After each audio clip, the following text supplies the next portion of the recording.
How do we know if our elected officials are working for us or themselves? 5 Investigates is shining a spotlight on potential conflicts of interest up on Beacon Hill. Our Mike Bodette discovered the financial disclosures that they're required to file haven't had a major overhaul in decades, and the people who would have to modernize them are the same people who have repeatedly ignored calls for reform. Under the Golden Dome on Beacon Hill, some things never change. Both elected and appointed officials in state and county policy-making positions must file. Like the financial disclosure law passed in 1978, it's been largely the same for nearly 50 years.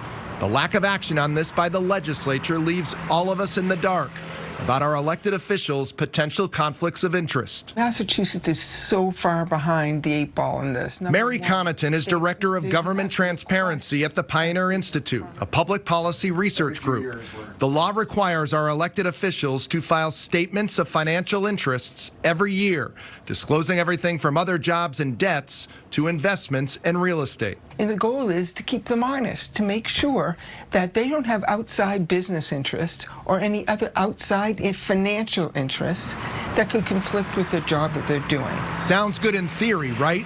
But a review of the information they're providing reveals how little they're actually disclosing. So outdated. For all disclosures, lawmakers check boxes indicating their value.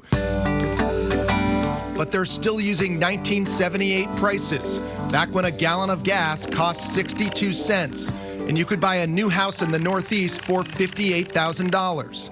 The top value elected officials have to disclose on the form, more than $100,000. What property can you buy in Massachusetts for $100,000?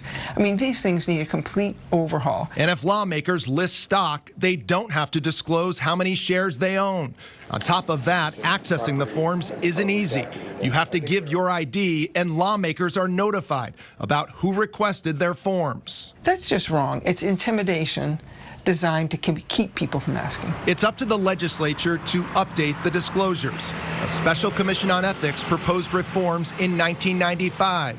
In 2017, the State Ethics Commission also proposed updates. And there's the rub. The legislature would have to make these changes and change the law. So they don't want to? Why would they? If they have, they can operate pretty much in the dark with these inadequate forms. 5 Investigates reviewed disclosures for the House and Senate. Senator John Keenan listed more than 60 stock investments valued at more than $1,000. But there's no information about how many shares he owns since it's not required. His office tells us the senator believes the forms are adequate and would reveal conflicts of interest. Senator Barry Feingold owns 12 properties valued at more than $100,000, but you don't know how much they're actually worth. Feingold didn't respond to multiple requests for comment. Representative Michelle Socolo lists 11 businesses she partly owns, but the income section isn't filled out, even though the most she'd have to disclose is more than $100,000.